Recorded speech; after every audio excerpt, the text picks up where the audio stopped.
내일 이 8월 15일 광복절이죠. 우리나라가 일제 치하에서 해방된 지 77주년이 되는 그런 날입니다. 그런데 해방된 지 77년이 지났음에도 불구하고 아직 이 나라는 남북이 분단 가운데 대치하고 있고요. 우리 사회는 이 정치적 안정을 이루지 못하고 이 정치인들의 당리당략과 자신들의 표계산 속에 부추기는 계층 간에 또 지역 간에 이념 간에 심지어 이 남녀 젠더 간 갈등 구조까지 겹쳐져 있습니다.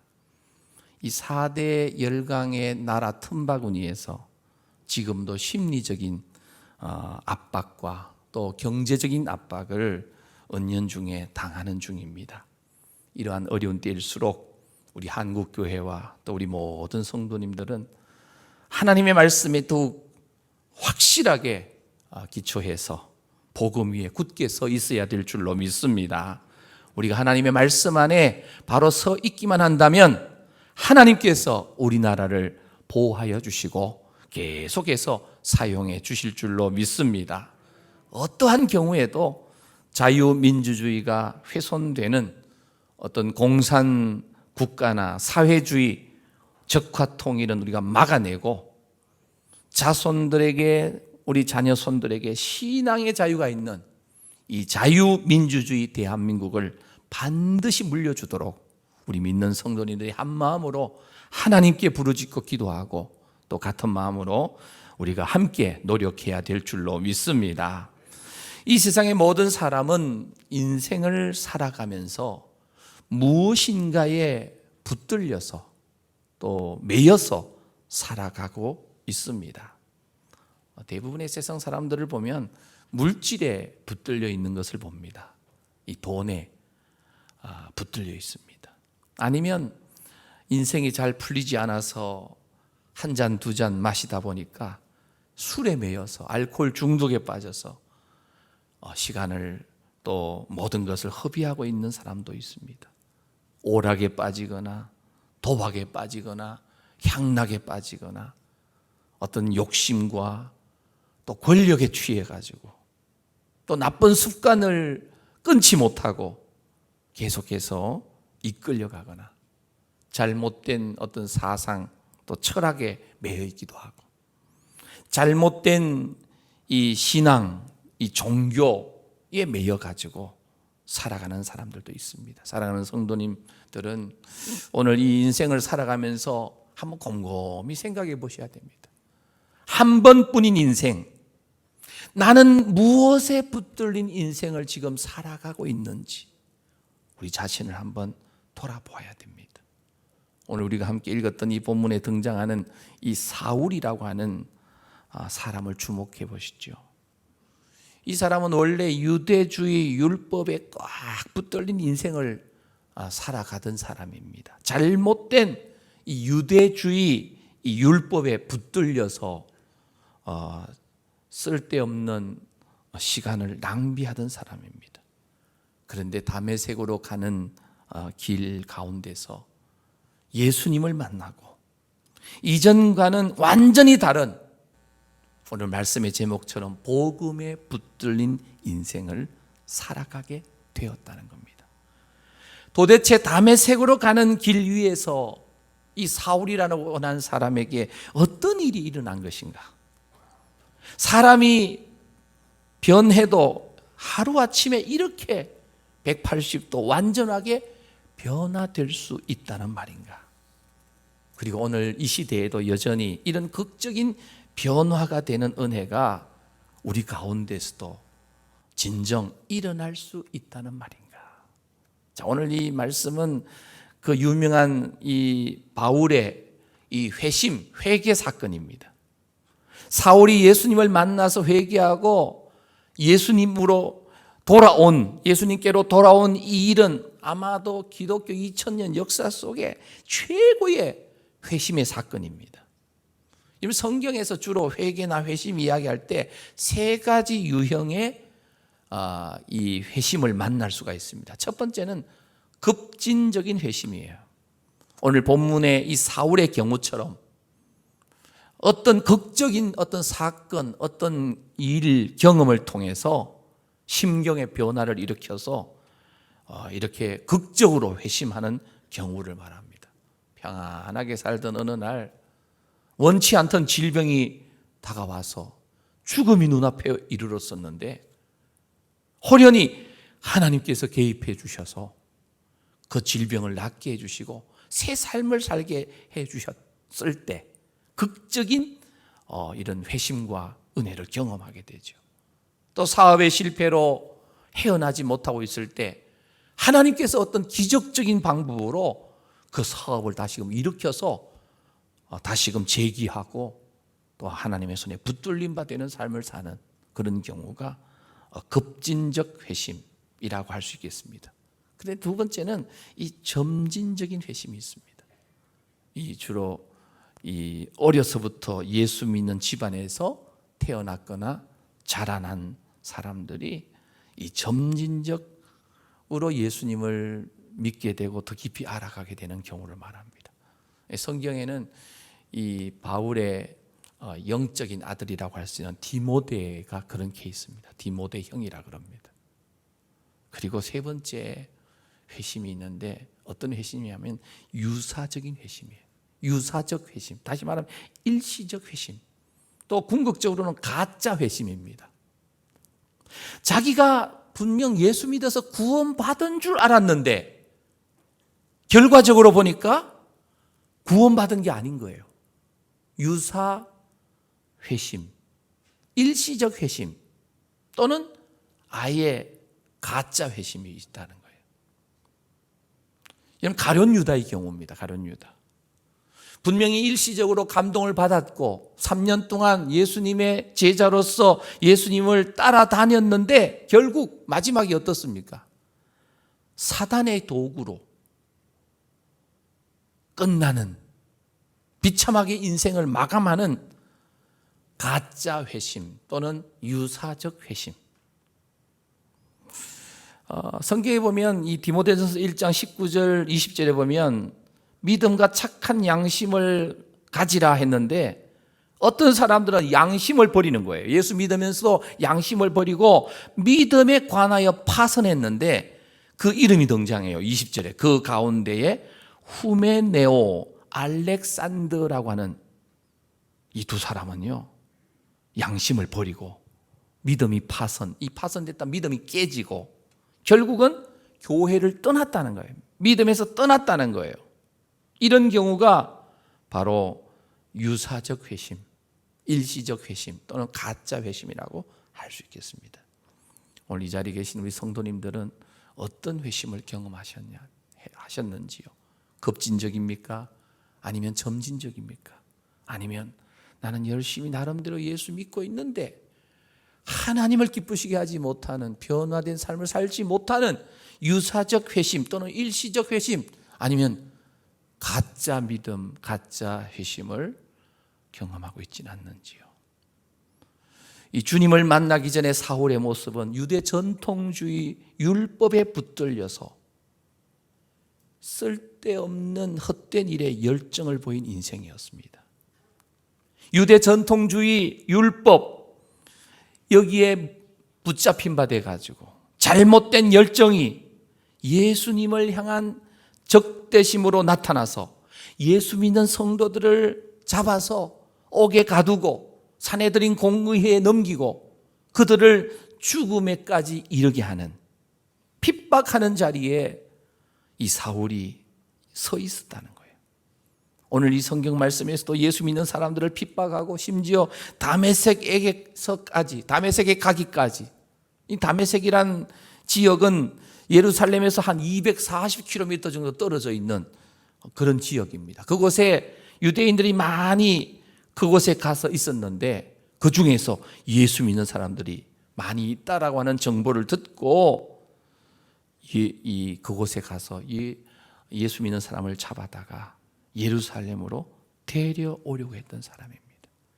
지난 주일날 우리 말씀 들은 대로 한결같이 성령 충만함으로 살았던 스데반 집사님, 두려움이 없는 인생으로 스데반 집사님은 마지막에 순교 하셨습니다.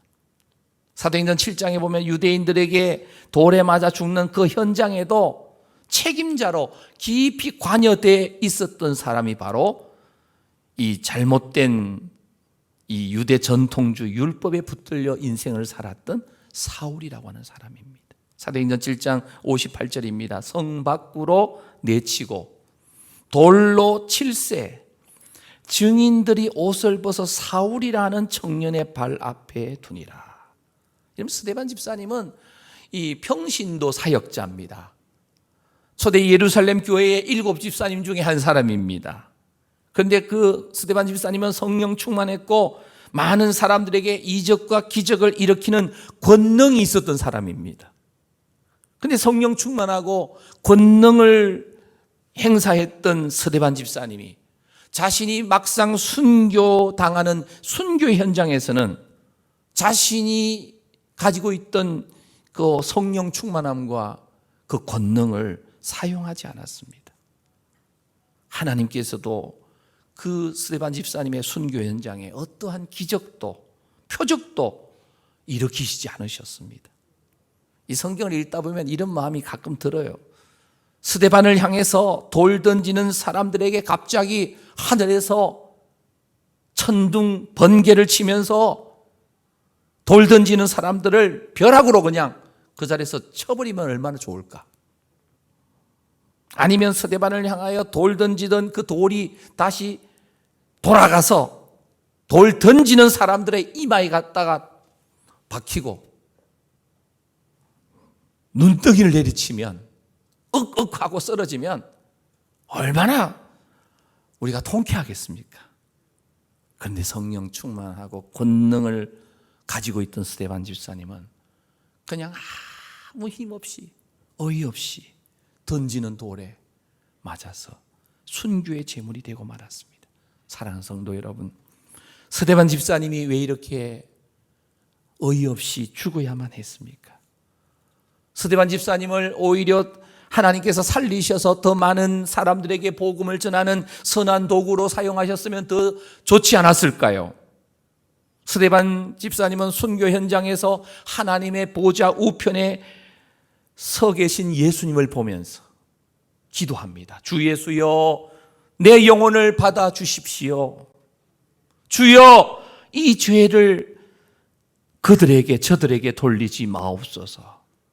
결국 스데반 집사님은 이 주님의 품에 천사의 얼굴로 안겼습니다. 스데반 집사님의 죽음은 이 죽음으로 무의미하게 끝난 것일까요? 크게 2가지 놀라운 결과가 나타났습니다. 스데반의 이 죽음, 이 순교를 통해서. 첫째는 복음이 급속도로 전파됩니다. 스데반 집사님의 순교 이후에 예루살렘에 큰 박해가 있었는데 그 박해로 예루살렘 교회의 성도들이요 일단 도망을 갑니다. 흩어졌습니다.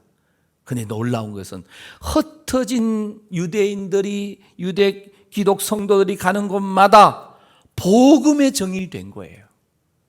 복음이 급속도로 확산되는 겁니다. 2번째, 스데반 집사님의 순교의 죽음으로 은연중에 하나님의 계획 속에서 복음 전도자를 예비하셨는데 그가 누굽니까? 바로 오늘 본문에 등장하는 사울이었습니다.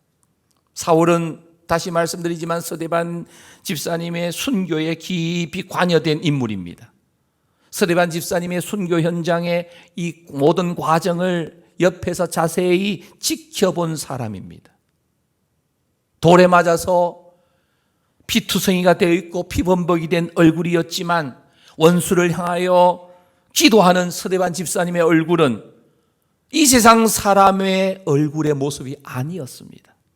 천사의 얼굴처럼 피투성이가 된 얼굴이지만 빛이 났다는 거예요. 그 모습은 분명 이 잘못된 것에 붙들려 있던 사울에게 어떤 면에서 큰 충격을 안겨 주었을 것입니다. 결국 이 사울도 오늘 말씀대로 예수님을 만나게 됩니다. 그리고 나서 이제 잘못된 유대 전통주의 율법에 붙들린 인생이 아니라 예수님께 붙들리고 복음에 붙들린 인생을 살게 되었다라고 하는 사실입니다. 바울의 이 회심, 사울의 회심에 복음에 붙들린 인생이 되는 이 여정 가운데 서대반 집사님의 그 순교의 영향이 적지 않은 영향을 끼쳤다라고 하는 사실입니다. 자, 사울은 어떤 사람입니까? 오늘 요즘 표현으로 하면 매우 뛰어난 엘리트 중에 엘리트였습니다. 그의 이력서를 보게 되면 화려함 그 자체입니다. 요즘 우리 사회에서 많이 쓰는 용어 중에 금수저란 말을 쓰는데, 이 사울이 바로 출생부터 금수저입니다. 정통 히브리인으로 베냐민 지파의 출신이었습니다. 가장 유대인다움을 드러내는 이 표시로 받게 되는 이 할례도 법대로 난지 8일 만에 정확하게 할례를 받은 사람이었습니다. 그 당시 최고의 랍비 선생님이었던 가말리엘 문화생으로 율법을 거의 완벽하게 통달한 사람이 사울이었습니다. 그 당시에 로마가 세계를 통치하던 때인데, 사울은 놀랍게도 로마 시민권을 날 때부터 가지고 있었습니다. 한마디로 이 사울의 신분은요, 그 누구도 함부로 할 수 없는, 건드릴 수 없는 금수저 중에 금수저였다는 사실이에요.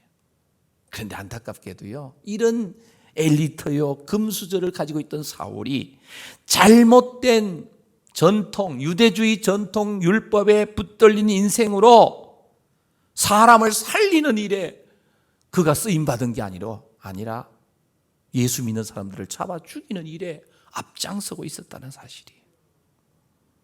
지금까지는 잘못된 것에 붙들린 인생이었던 사울이었는데, 한순간 이제 복음에 붙들린 인생으로 변화되어지는 장면이 오늘 본문입니다.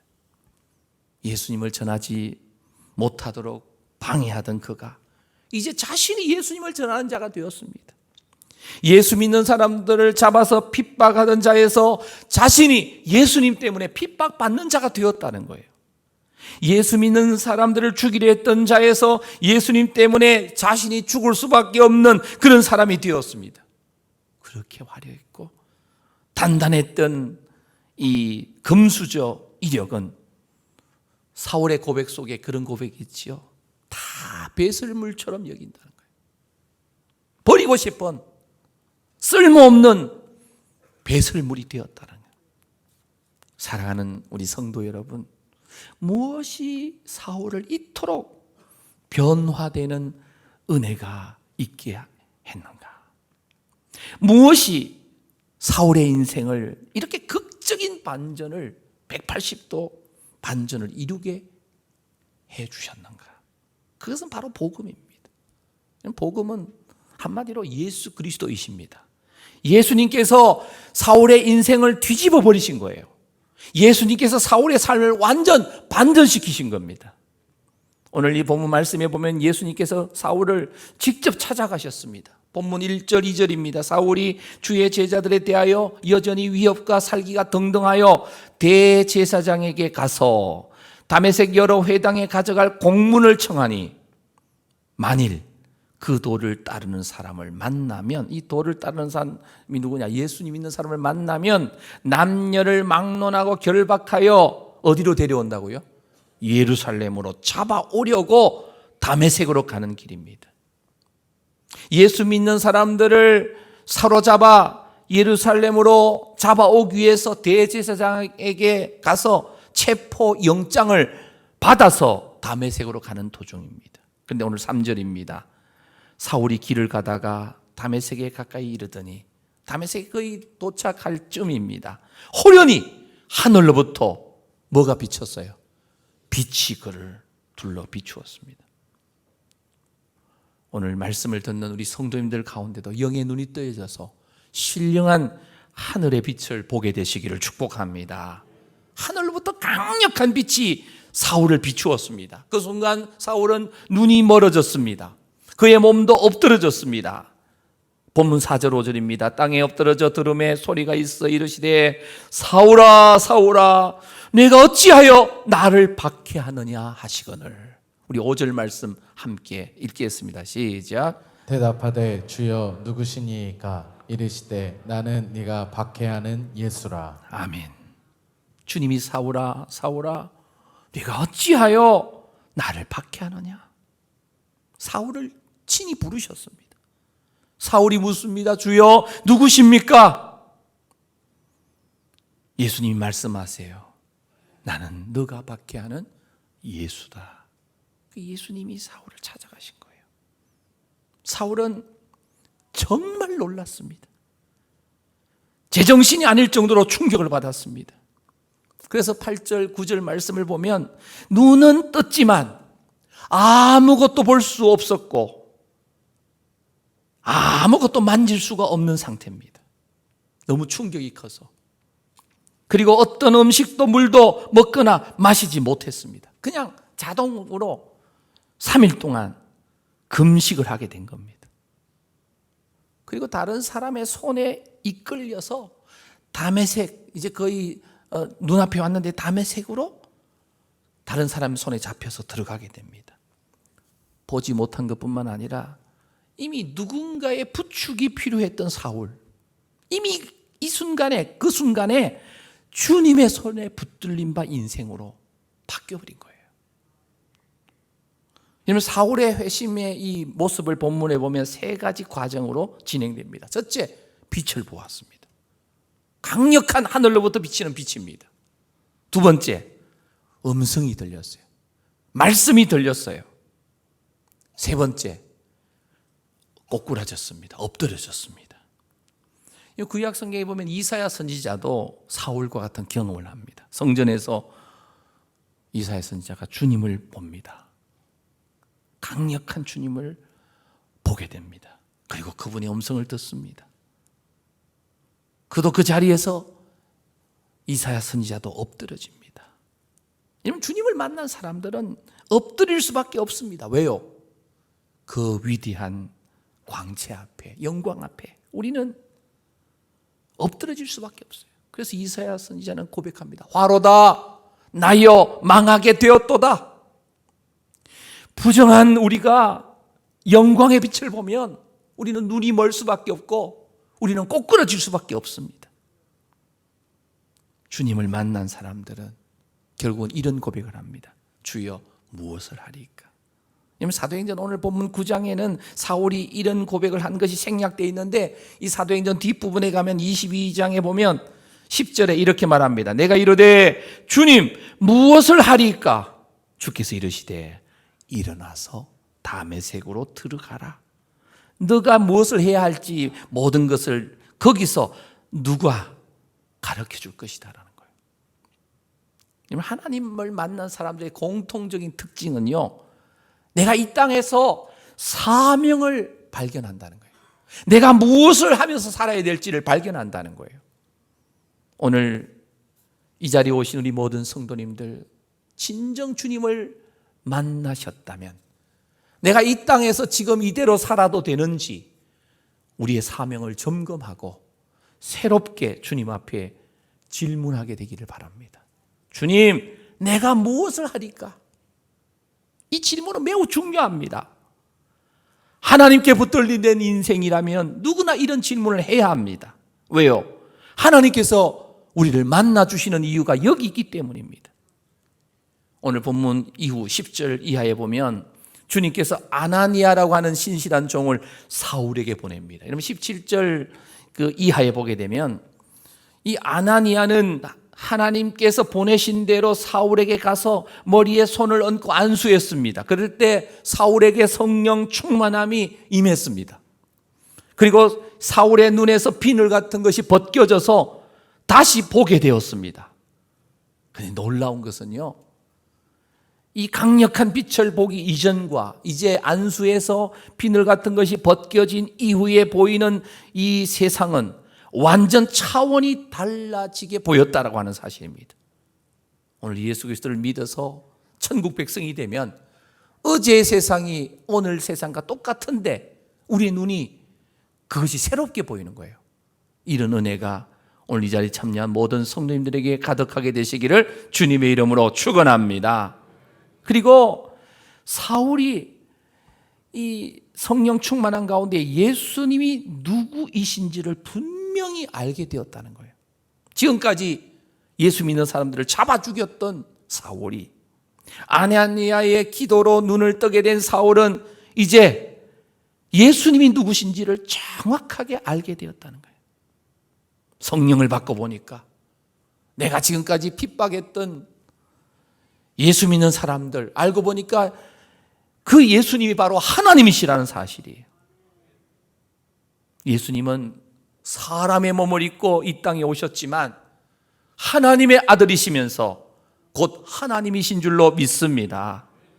예수님께서는 택한 백성들의 죄를 대신하여 십자가 위에서 죽으셨습니다. 그러나 예수님은 사망 권세를 이기시고 그 죽음 가운데서 무덤에서 3일 만에 부활하신 우리의 주님이신 줄로 믿습니다. 예수님은 핍박자였고 폭행자였던 죄인 중에 괴수였던 사울을 찾아오셨습니다. 마찬가지로 오늘 우리들도 예수님을 알지 못했을 때 주님이 찾아오셔서 저와 여러분들을 만나주셔서 하나님 아버지의 아들과 딸들 된 줄로 믿습니다. 사랑하는 성도 여러분, 사울에게 예수님께서 찾아오심은 바로 복음 자체입니다. 세상에서요 가장 기쁘고 즐거운 소식이 뭡니까? 우리가 흔히 복음 그러면 뭐 기쁜 일이 많을 수 있죠. 우리 고등학생들 입시 준비를 열심히 했는데 이제 드디어 원하는 학교에 합격했다라고 하는 소식도 기쁜 소식이 될 수 있죠. 또 사업이 잘 안 됐었는데 사업이 잘 된다는 것도 기쁜 소식이고, 또 직장에 다니던 자녀나 남편이 승진했다는 소식도 기쁜 소식이에요. 그러나 진정으로 기쁜 소식이 뭡니까? 바로 예수님께서 나를 찾아오셔서 만나 주셨다라고 하는 사실입니다. 할렐루야. 그래서 우리는 주일마다 고백하죠. 예수님 한 분으로 충분합니다. 예수님은 창조주이시고 예수님은 하나님이시고 예수님은 못하실 일이 전혀 없으신 전능하신 하나님이신 줄로 믿습니다. 그분을 모시고 그분의 믿는 믿음 안에 있으면 우리는 이 땅에서 두려울 것이 없는 사람들이에요. 이 사울이 이것을 깨달았다는 거예요. 이보다 더 좋은 기쁜 소식은 없었다는 거예요. 복음이 없었다는 거예요. 그래서 사도행전 9장 20절에 보면 즉시로 각 회당에서 예수가 하나님의 아들이심을 전파했다라고 말합니다. 사울은 이렇게 예수님을 극적으로 만난 후부터 예수님께서 그리스도이심을 증언했습니다. 사도행전 9장 22절에 보면 사울은 힘을 더 얻어서 예수를 그리스도라 증언하여, 여러분들 예수님을 그리스도란 말은 구원자시고 예수님은 바로 나의 인생의 주인이 되심을 증거했다는 거예요. 이 외침 때문에 유대인들이 아주 당혹하게 되는 거예요. 당황스러운 거예요. 불과 며칠 전까지만 해도, 잠시 전까지만 해도 예수 믿는 사람들을 잡아 죽이던 유대인들 편에 서 있었던 사람들인데 이제는 복음에 붙들린 인생이 되었어. 예수님이 그리스도고 예수님이 나의 주인이시라는 것을 증거하고 있으니까 유대인들은 당황스러울 수밖에 없다는 거예요. 어떻게 사람이 저렇게 갑자기 180도 달라질 수가 있는가? 유대인들 입장에서는 정말 이해할 수가 없었다는 거예요. 도대체 무슨 일이 일어났는 것인가? 박해했던 이들, 박해하던 그 자리에 있던 그가 박해받던 이 성도들 자리와 똑같은 자리가 되어 있는 그 모습을 보고 이 유대인들은 당황합니다. 더 이상 사울을 내버려 둬서는 안 되겠다. 우리 편이 아니구나. 그래서 사울도 잡아 죽이려고 기회를 엿보고 있었습니다. 근데 하나님께서는 그를 내버려 두지 않으시고 사울을 안전하게 대피시킵니다. 9장 23절부터 25절 보면 이 성으로 다니지 못하고 이 제자들이 광주리를 달아매어 가지고 성벽으로 탈출을 시키는 겁니다. 사랑하는 성도 여러분, 사울을 이렇게 180도 변화시킨 것이 도대체 무엇입니까? 복음입니다. 복음은 오직 예수 그리스도이십니다. 누구든지 예수님을 만나면 변화되는 줄로 믿습니다. 정말 예수님을 제대로 만났다면 변화되지 않을 사람이 아무도 없다는 겁니다. 아무리 죄악에 붙들린 인생이라 할지라도, 흉악한 살인범이라 할지라도 예수 그리스도를 만나면 완전하게 바뀌게 될 줄로 믿습니다. 아무리 교만이 하늘을 찌를 듯한 사람이라 할지라도 예수님을 만나면 겸손하게 될 줄로 믿습니다. 온갖 우상을 섬기면서 마귀에게 붙들려서 마귀의 앞잡이 노릇했던 사람이라 할지라도 예수님을 만나면 예수님의 제자가 되고 복음에 붙들린 인생으로 쓰임받게 될 줄로 믿습니다. 그렇다면 사랑하는 성도 여러분, 예수님 만나면 구체적으로 무엇이 변화되는가? 이 사도행전 9장을 전체를 보면 크게 세 가지 정도의 변화되는 은혜를 누리게 됩니다. 첫째는 1절부터 본문 이 9절까지의 말씀을 보면 복음은 우리의 인생의 방향을, 목적을 바꾸는 능력이 있는 줄로 믿습니다. 일평생 이제 예수님 만난 뒤에 사울은 십자가에 피 묻은 복음을 전하는 인생, 증인의 삶으로 완전 바뀌었습니다. 살든지 죽든지 내 삶에서 예수님만 드러나고 예수님만 존귀케 되는 삶을 내가 살겠습니다 라고 고백하는 겁니다. 그래서 사도 바울은 전도 여행을 여러 차례 하면서 심지어 로마에까지 가면서 예수님의 십자가에 피 묻은 복음을 전하는 자가 되었다는 거예요. 잘못된 유대 전통주의 율법에 매여 있던 그가, 붙들린 그가 이제는 예수님 만난 뒤에 예수님께 붙들린 바 되고 복음에 붙들린 바 된 성령 충만의 삶을 사는 주님의 증인이 되었다라고 하는 사실입니다. 사도 바울이 고백한 고백 중에 많은 분들이 요즘도 선교사님들이나 이 사명자들이 외치는 이 고백이 있어요. 사도행전 20장 24절입니다. 우리도 함께 크게 읽어보겠습니다. 시작. 내가 달려갈 길과 주 예수께 받은 사명 곧 하나님의 은혜의 복음을 증언하는 일을 마치려 하면은 나의 생명조차 조금도 귀한 것으로 여기지 아니하노라. 아멘. 이 사울의 고백, 주님의 손에 붙들릴 때에 핍박자가 이제는 복음을 전하는 전도자로 바뀌어졌습니다. 이 사명을 완수하는 일에는 나의 생명조차 조금 더 귀한 것으로 여기지 않는다. 이 말은 완전 복음에 붙들린 삶을 살았다는 거예요.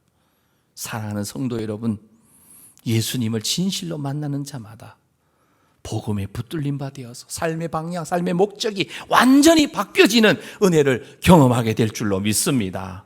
그리고 10절부터 31절의 말씀을 보면 복음은 모든 사람과의 관계를 바꾸는 능력이 있습니다. 아나니아는 이 사울이 과거에 어떤 사람이었는지를 잘 알고 있습니다. 하나님께서 아나니아에게 가서 사울을 만나라고 하시니까 아나니아가 사울을 만나러 가서 처음 만났을 때 17절에 보면 형제 사울아 이렇게 불러요. 형제 사울아. 사실 겁이 났을 거예요. 혹시 위장해서 회심한 것으로 위장한 건 아닐까. 그런데요, 복음의 능력은 모든 사람들을 형제로, 자매로 대할 수 있게 하는 거예요. 예수 그리스도 안에서 만나는 이들은 어쩌면 이 혈육으로 이루어진 가족보다도 더 친할 수 있고 날마다 가족보다도 더 깊은 영적 교제를 할 수 있는 관계입니다. 그래서 복음은 모든 언어와 모든 인종을 다 뛰어넘어서 모든 사람들을 화목하게 하는 능력이 있는 줄로 믿습니다. 그래서 복음으로요, 용서 못할 사람이 없고 복음으로 사랑하지 못할 사람이 없는 거예요. 복음은 모든 사람들과 더불어 화목을 이룰 수 있도록 인간관계를 변화시키는 능력이 있는 줄로 믿습니다. 그래서 복음으로 품지 못할 사람이 세상에 없는 거예요. 복음은 누구와도 예수 그리스도 안에서 하나가 되게 하신다는 거예요. 사랑하는 성도 여러분, 복음에 붙들린 인생 되셔서 모든 일 얽혀있는 모든 관계를 용서하고 사랑하고 품는 인생이 되셔서 가시는 곳곳마다 생명을 살려내는 우리 성도님들 되시기를 축복합니다. 그리고 32절부터 43절의 말씀을 보면 복음은 우리의 전 존재를 치유하고 변화시키는 능력이 있습니다. 사람의 전 인격을 치유하는 능력입니다. 육신의 질병도 고칠 뿐만 아니라 성격도 바꿀 수 있고 내 속에 있는 어떠한 상처도, 마음의 상처까지도 치유할 수 있는 능력이 바로 복음 안에 있다라고 하는 사실입니다. 이 베드로라고 하는 사도를 통해 가지고 치유의 역사가 일어나고 심지어 죽은 자까지 살려내는 이야기가 바로 이 뒷부분에 등장하는 것을 봅니다. 세상에서 아무리 공부 많이 하고 학박사가 되어 있다 해도 진정 사람을 변화시키고 치유하는 것은 결국 십자가에 피 묻은 복음뿐인 줄로 믿습니다. 그래서 예수 그리스도가 바로 복음의 능력입니다. 예수의 이름으로 선포하면, 예수님의 이름으로 간구하면 못 이룰 일이 없고 안 되는 일이 없는 줄로 믿습니다. 그래서 세상 지식과 방법으로는 가정 문제나 자녀 문제나 인생의 문제를 부분적으로 일정 부분을 해결할 수 있을지 모르지만 사람을 진정으로 변화시키고 전인격을 변화시키고 천국 백성 만드는 일은 오로지 복음의 능력뿐인 줄로 믿습니다. 사랑하는 성도 여러분, 우리 성도님들에게 예수님은 도대체 누구이십니까? 성도님들에게 예수님이 정말로 찾아오셨는가요? 정말 예수님을 만나셨는지요? 예수님을 만났고 예수님을 믿는다고 한다면 예수님을 만나기 전과 예수님을 만난 이후에 삶이 무엇이 달라지셨습니까? 예수 믿은 후에 나의 바뀐 삶의 방향은 도대체 무엇입니까? 삶이 바뀌긴 했습니까? 예수 믿은 후에 사람과의 관계, 인간관계가 어떠하신지요? 예수 믿으면서도 여전히 옛 생활에 매여서 사람들과 등지고 살아가고 있지는 않습니까? 예수 믿은 후에 무엇이 치유되었습니까? 십자가에 피 묻은 복음으로 인해서 내 삶 속에 치유의 역사가 일어난 것이 도대체 무엇입니까? 복음은 변화의 은혜가 있는 하나님의 능력입니다. 사울이 바울 되게 하는 거예요. 박해자, 핍박자에서 이방인에게 복음을 전하기 위한 주님의 택한 그릇, 복음에 붙들린 인생이 되었다고 하는 사실입니다. 사랑하는 우리 송호교회 가족 여러분, 예수님이 필요 없는 사람은 이 세상에 단 한 사람도 없습니다. 주님, 저에게도 주님이 필요합니다. 주님, 저에게 찾아와 주세요. 주님께 고백하면 주님이 찾아오셔서 우리 성도님 한 분 한 분을 만나 주실 줄로 믿습니다. 예수님을 만나면 이전까지 내가 하던 일 말고 새롭게 하고 싶은 일이 생겨나는 거예요. 예수님과의 만남을 통해서 변화된 인생을 살아가게 되시기를 간절히 축원합니다. 우리가 붙들린다, 좀 포로가 된다 이러면 별로 좋지 않은 것에 붙들리는 것으로 생각하고 좋아하지 않을 때가 많죠. 그러나 좋은 경우가 있어요. 좋은 것에 붙들리는 것은 바로 사랑에 붙들리고 사명에 붙들리고 가장 좋은 것은 하나님의 사랑에 붙들려서, 하나님의 강권하신 사랑에 붙들려서 세상을 살아가는 것입니다. 성경에서뿐만 아니라 인류 역사에 위대한 사람들은요, 뒷조사를 해보십시오. 전부 다 하나님의 손에 붙들려 산 사람들이에요. 저는 우리 송욱의 모든 성도님들이 하나님의 손에 붙들림 바 되는 삶을 꼭 살게 되시기를 축복합니다. 우리 함께 한번 따라 하시면 좋겠어요. 하나님께 붙들리면 행복합니다. 예수님께 붙들리면 행복합니다. 복음에 붙들리면 행복합니다.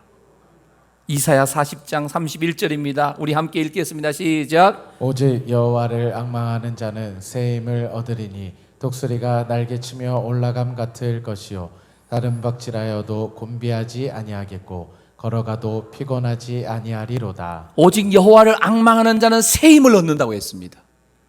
여호와를 앙망한다는 말은 하나님께 붙들려서 하나님을 향하여 하나님의 사명을 따라 사는 사람들은 새 힘을 공급해 주신다는 뜻입니다. 독수리가 날개치며 올라간 같은 새 힘을 얻게 되고 다른 박질을 해도 곤비하지 않고 걸어가도 피곤하지 않는 하나님의 강력한 손으로 택한 주의 성도들을 복음에 붙들린, 하나님께 붙들린 하나님의 백성들을 지키시고 보호해 주실 줄로 믿습니다. 그래서 시편 33편 12절에 여호와를 자기 하나님으로 삼은 나라 곧 하나님의 기업으로 선택된 백성은 복이 있도다. 하나님께 붙들리면 행복합니다. 복음에 붙들리면 행복합니다. 예수님께 붙들리면 행복합니다. 현대인의 특징은 불안하죠. 아무것도 세상에 믿을 만한 게 없어요. 절대 진리를 인정하지 않고 있어요. 능력이 없습니다. 평생 수고를 하지만 자신의 힘으로 불안, 근심, 걱정 하나도 떨쳐버리지 못해서 불안해합니다. 솔직히 인정하고 하나님께 맡겨야 됩니다. 이것이 성경에서 말하는 믿음입니다. 역사 속에서 수많은 사람들이 예수 그리스도의 손에 붙들릴 때에 위대한 역사 속의 사명자로 하나님 앞에 쓰임받은 줄로 믿습니다. 사랑하는 성도 여러분, 언제까지 교회 마당만 밟고 형식적인 예배자로 왔다 갔다 하시겠습니까? 이제 다시 복음 앞에 서야 합니다. 복음 앞에 나아가 처음 예수님을 만났을 때 그 순간으로 돌아가서 모든 것이 변화되는 은혜 있는 자가 되어야 합니다. 예수 그리스도 때문에 인생의 진정한 행복을 누리는 송우교회 성도님들이 되십시오. 예수님 때문에 내 삶이 어떠하든지 열정적으로 믿고 의지하는 성도들이 되시기를 축복합니다. 이제는 우리의 남은 생애 동안 한마디로 복음에 붙들린 인생, 하나님께 붙들린 인생, 예수님께 붙들린 인생이 되어서 성도님들이 가시는 곳곳마다 죽을 영혼 살려내는 생명을 살리는 자로, 생명을 전하는 복음 전도자로 사도 바울처럼 쓰임받게 되시기를 주님의 이름으로 축원합니다.